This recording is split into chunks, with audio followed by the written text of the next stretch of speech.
మన తొలి వెలుగు ప్రేక్షకులు అందరికీ నమస్తే. ఇంకా మధ్యప్రదేశ్ దగ్గర భోపాల్లో జరిగిందంట ఈ ముచ్చట. చిత్రమైన ముచ్చట అంటే చిత్రమైన ముచ్చట. పెళ్ళం అంట ఇడాకులు కోరిందంట. అంటే సమస్య గిసుడు సమస్య చాలా మందికి ఉంటుంది, కానీ ఇడాకులు కోరిన పెళ్ళం గీ ఒకతే కావచ్చు. ఇప్పటిదాకా వాళ్ళు కోరకుండొచ్చు గిసుడు సమస్య. ఇప్పుడు మామూలుగా విడాకులు ఎందుకు కోరుతారు? మగోడు మంచోడు కాకుంటాను, తాగు వచ్చి తంతుంచా కొడుతుంటాను, లేకపోతే ఇంట్లో ఉన్న పైసలు కొనవా యాగం చేస్తుంటాను, మరీ గట్టిగా మాట్లాడాలంటే సర్పంచ్ సరిగా లేకుంటాను, గిసోటి రకంగా ఇడాకులు కావాలంటారు. అవునా కాదా? కానీ గిడ జర కారణం వేరే ఉన్నది, చిత్రమైన కారణం ఉంది. ఏం కారణం ఏం కథ అనుకొని పిలిచిరంట. ఇడాకులు అయితే ఇస్తాం కానీ మరి ఇద్దరు రారమ్మ పెళ్ళమ్మోళ్ళు ఇద్దరు రారి మీరు ఏమెక్కడికో అనుకొని వాళ్ళు పిలిపించారట. పిలిపియంగానే చెప్పానట, మొగని అడిగారట, చెప్పవే ఏం సంగతి నీ పిల్లం విడాకులు కావాలంటే ఏమో అయ్యా నాకైతే తెలియదు, నేను అన్నంతలా బాగానే ఉన్నా నాకైతే తెలియదు కానీ నా పిల్లాన్ని అడుగురని పిల్లకాయ నూకిందట.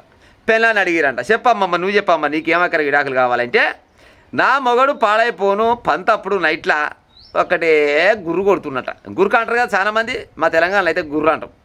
గుర్రు కొడుతురంట. గుర్రు కొడుతుంటే పాడైపోయి, ఆ గుర్రు కొడుతుంది నా తలకాయ ఖరాబ్ అవుతుంది, తెల్లందాకా ఒకటే 10 అలిగిండు, అందుకోసమని నాకు భర్తలేదు పాడైపోను, ఈయన గుర్రు నాశనం అయిపోను, నిద్రపోలేకపోతున్నా, నాకు విడాకులు కావాలి అని అడిగిందట. అని పాడైపోను గుర్రు కొడితే మొగడు గుర్రు కొడితే పాడుగాను విడాకులు అడుగుతారంటే నేను అడుగుతామని నాకంతే, నాకు నిద్ర పడతలేదు ఏం పడతలేదు అంటే నిద్రనేనా ఇంకేమన్నా అంటే అన్ని అందాల ఏకనేంబర్ నా మగడు, దాంట్లో ఎలాంటి పొరపాటు లేదు, కానీ ఈ గుర్రు ఒకటి కొడుతుడు, ఈ గుర్రు పాడైపోను, ఈయనకి మారతలేడు, దవాఖానకు పోతలేడు, చేస్తలేడు, కానీ గుర్రు మాత్రం మారతలేడు, ఏం చేయాలి, నాకైతే అక్కర్లేదు, నాకు విడాకులు కావాలని కోరిందట. ఇక వాళ్ళకి జరిసేపు కౌన్సిలింగ్ ఇచ్చారట. కౌన్సిలింగ్ ఇచ్చి గట్ట బతకాలి గిట్ట బతకాలని నచ్చ చెప్పారట.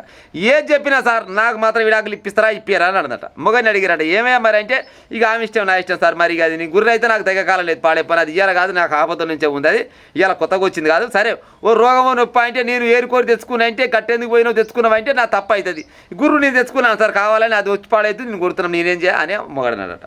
ఇక అటగా ఇట కాదు కానీ ఒక్క 3 నెలల మటుకు మొగడు పిల్లం అలాగ బతుకురి, అలాగ బతుకురు. ఆ తర్వాత మీ అభిప్రాయాలు ఏమన్నా మీ మారితే, మీ ఆలోచన ఏమన్నా మారితే కలిపే ప్రయత్నం చేస్తా, లేకపోతే 3 నెలల తర్వాత ఈడాకులు ఇప్పిస్తామని వాళ్ళు కౌన్సిలింగ్ ఇచ్చి ఇంటికి పంపించారట.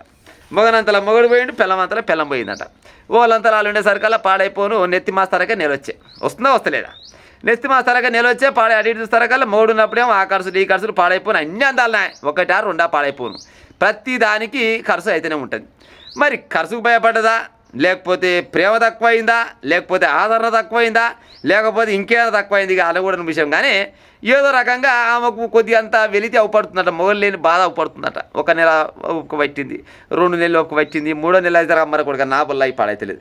గుర్రు కొడతకు వచ్చింది నాశనం అయిపోయి ఏమన్నా కానీ గుర్రు కొడతకు వచ్చింది, కానీ మళ్ళీ నాకు ఆడే కావాలనుకొని 3వ నెల కాగానే మళ్ళీ వస్తాయిగా లెటర్లు, ఏమే మరి రారా మళ్ళీ ఒకసారి అనగానే మళ్ళీ 3 నెలలు అయినాక మళ్ళీ 3వ నెలకు మళ్ళీ పోయిరట. ఆ సంతకాలు పెట్టురానే ముందర వేసిరట, సార్ నీ దండం పెడతా, తప్పు ఒప్పయింది, కానీ నేను విడాకులు కావాలన్నది వాస్తవమే, కానీ నాకు చాలా రకాలుగా తెలిసి వచ్చింది సార్, నాకు చాలా రకాలుగా నా మొగని విలువ నాకు తెలిసి వచ్చింది, నా మొగడు నాకు కావాలని మళ్ళీ అడిగిందట. మళ్ళీ మొగని అడిగినట్ట, ఏమేమో మరి 3 నెలల క్రితం ఏమో నీ పిల్లం వద్దన్నది, మళ్ళీ ఇలా కావాలంటుంది, మరి నీకు పిల్లం కావాలన్నా లేకపోతే నువ్వు కూడా విడాకులు తీసుకోవడం లేదు సార్, అది వస్తాయంటే నేను తోలుకుంటా, కానీ నాకు గుర్రు అయితే పోదు, మరి ఆ గుర్రు పోవాలంటే పాడైపోయి మరి ఏ దాకా పోవాలి నాకు తెలియదు, కానీ గుర్రు అయితే పోదు, వస్తే తోలుకుంటే లేకపోతే ఇడాకుల మీద సంతకం పెడతా అనుకొని పెళ్లి చేతులు పట్టుకున్నాడు. పెళ్లి చేతులు పట్టుకుని రెడీ ఉన్నట. ఓ మగడ నీ కాలు మొక్కుతారు నాయన, నువ్వు సంతకం పెడితే వాడి నా సంసారం తగమైతట్టుంది, ముక్కు కోసినా కానీ మునుపడి మోడే ముద్దుకుంటే సాగుతుండే కదా, అయినా బాధలేదు, నువ్వు గుర్రు కొట్టు ఇంకేమైనా కొట్టు పక్కలతో పోసినా బాధలేదు, కానీ నువ్వు మాత్రం నా మటే ఉండాలి, లేకపోతే సమాజంలో నాకు ఇలువ లేకుండా పోయింది, నా మొగడు నాకు కావాలని మళ్ళీ పోలీసు వాళ్ళు మళ్ళీ కోర్టు దగ్గర పోయి నా మొగడు నాకు కావాలని మళ్ళీ చెప్పేసరికల్లా ఇద్దరిని ఒక్కడు చేసి ఇక పోరమ్మని అరల తోలిరట. చూడు కథ. గుర్రు కొడితే మొగ నిష్పెడుతున్నారు నాకు అర్థం కాదు, కానీ కొంతమంది అయితే ఏమెక్కడికి పంచాయలు పెట్టుకుంటారు, ఏమెక్కడికి ఇడిపోతామంది అర్థమే లేకుండా పోయింది. సరే గుర్రు కొడితే కొచ్చిండేమో పాడైపోను, దవాఖానకు పోవాలి, గోళీలో సూదులో మందులో తినాలి, తగ్గుతుంది, లేకపోతే ఒకవేళ మరీ ఎక్కువ కొడితే వాయా నీకు నాకు సూపర్ గుర్తులేరు నాయన, సరే జరిసేపు ఉంటే ఉన్న నా రూమ్లో ఉంటే ఉన్నావు 5-10 నిమిషాలు ఉంటే ఉన్నావు, కానీ ఆ తర్వాత పోయి పక్క రూమ్లో వండుకోపోరా లేకపోతే వరలో వండుకోపోరా నాయన అంటే తనంతా తను అనుకుంటాడు, గదో లెక్క ఉంటుంది, కానీ గుర్రు కొడుతున్నాయని మొగ నిష్టి పెడతా అరువులో నాకు అర్థం కాదు, కానీ అదే అంటారు కదా ఎలకలు ఎక్కువ నేను ఇల్లులాగా పెడతామన్నారు, గదికి ఇదే కావచ్చు పాడైపోను.